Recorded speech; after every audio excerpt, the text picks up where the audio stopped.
Kieran O'Cousin, Upper Band.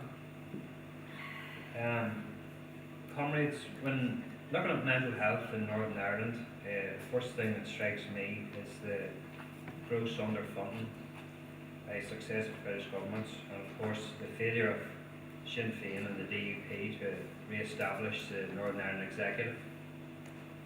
This is not helpful given that no MLAs are there to make decisions and allocate funding. Northern Ireland is reported to have 25% higher overall prevalence of mental health problems than England. When Northern Ireland's higher levels of deprivation and social need are taken into account, its health and social care system spends 7 to 16% less than England on health and social care. That's equivalent to between 250 million and 600 million in 2009-2010. The number of suicides in Northern Ireland amounts to a rate of 16.4 per 100,000 population.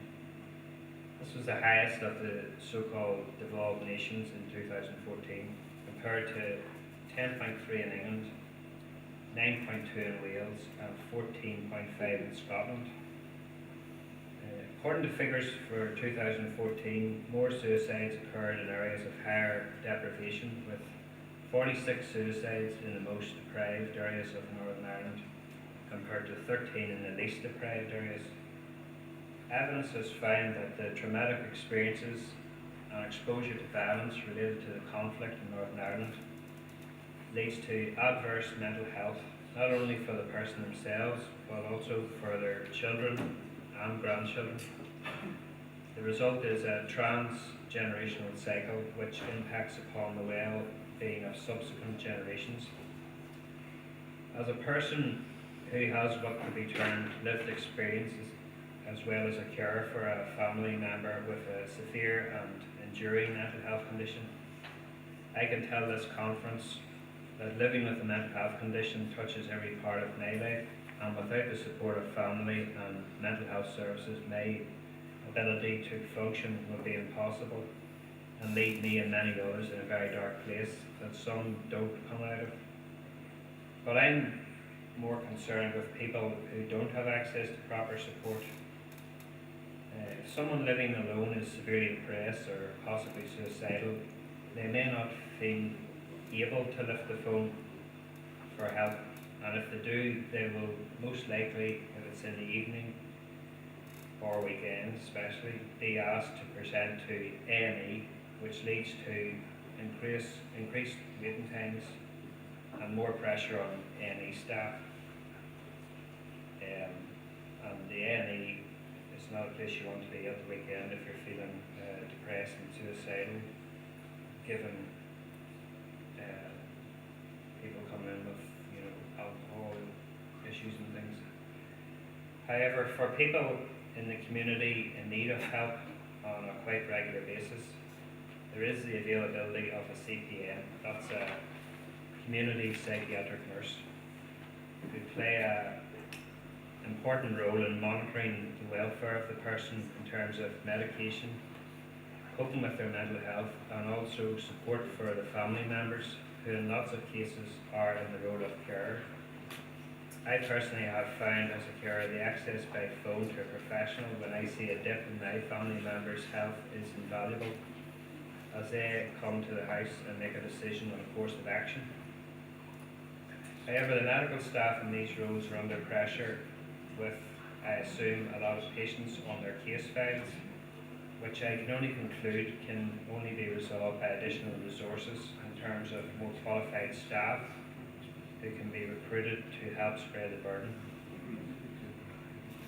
Of course, this is all nice in principle, but Lily and I can tell you from our initial meetings with the Southern Trust, the funds are not there to resource the needs of the staff and patients, both in care and those in the community. Comrades, our young people are under pressure in the community like never before, as they are growing up in a world which is swamped with media options like Facebook, Twitter, Snapchat, various mediums. And the worrying part of this is that vulnerable people young people are being bullied online, which can lead to some terrible mental health issues. And sadly, if they slip through the net, can lead to suicide. The access to so-called legal highs as well as illegal drugs is so accessible today, and in lots of cases the drug dealers are giving heroin to young people in the area to get them hooked and so profit from them in the future. As well as the devastation caused to the young person, this also leads to antisocial behaviour and also crime to feed the habit. Obviously this is not always the case, and it's heartbreaking to see the potential in our young people being taken away through the misuse of drugs and alcohol. I think we as a party should be asking ourselves why we tolerate supermarkets. In some cases they're selling alcohol 24/7. Is this the type of society we wish to hand to the next generation? It scares me the thought that my nephews and stuff that are growing up would have access 24/7 to alcohol when you're at that vulnerable age. To conclude, these drug dealers are parasites in working class communities, and we as a party of the working class should be pressing the British government, because we've no default assembly to press them, to provide adequate resources for the justice system, to bring these people before the courts, and then alongside a prison sentence of substance, not some joke of 3 months and a wee bit of whatever it is, community service. The justice system needs to be stripping these people of the monetary profits and lavish lifestyle that they acquire through their crimes. The agencies tasked with this is the National Crime Agency, or NCA, here in the north, and the Criminal Assets Bureau, or CAB, in the south. Surely a more joined-up approach would be the most sensible way forward, as criminals certainly are not fazed by our so-called order. Thank you, comrades. Just to add to what Colin was saying, 1 in 3 GP appointments are for mental health issues or related to mental health issues. And 90% of people with mental health problems are managed or supported by their local GP. Now the problem here is that only half of GPs have any mental health training, and this comes from a survey carried out with GPs themselves. The GPs themselves admit that they are ill-equipped to deal with people with mental health problems.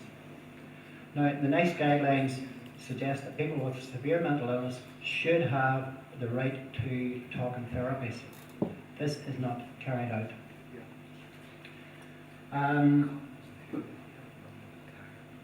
Currently, the government provide funding for talking therapies, but 2/3 of GPs do not draw down that funding. In fact, I had a meeting recently with the director of GPs. I was told that the funding for GPs isn't worth the trouble to draw down.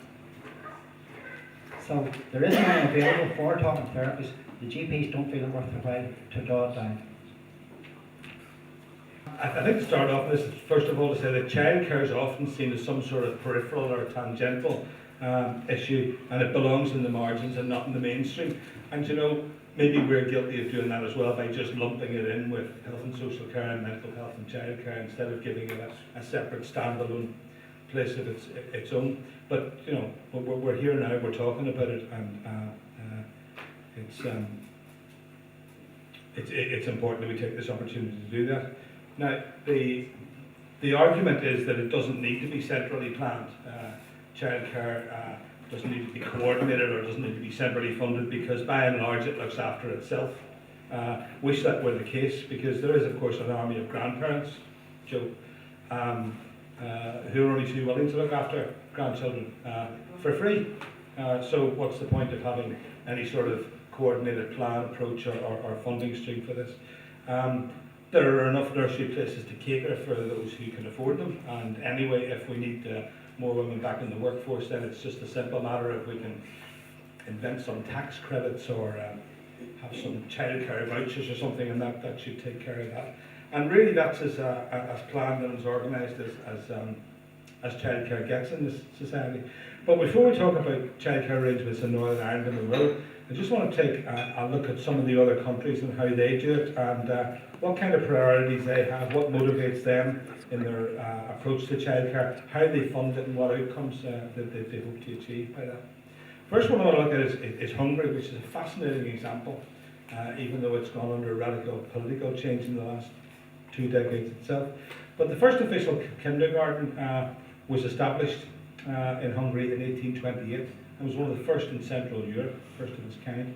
And then through the first half of the 19th century, kindergartens were operated as preschool institutions with a very strong emphasis on education rather than just on play. By 1938, more than a quarter of 3 to 6 year olds in Hungary were in kindergarten. By 1948, kindergartens were nationalised after the defeat of fascism in the Second World War, and a quarter of 3 to 6 year old children were then in kindergarten. The kindergarten's place in Hungarian society was increasingly seen as a state-sponsored, state-run facility to allow parents to get back to work while looking after the educational and emotional well-being of the children at the same time. And there was a very heavy emphasis on education as opposed to just play.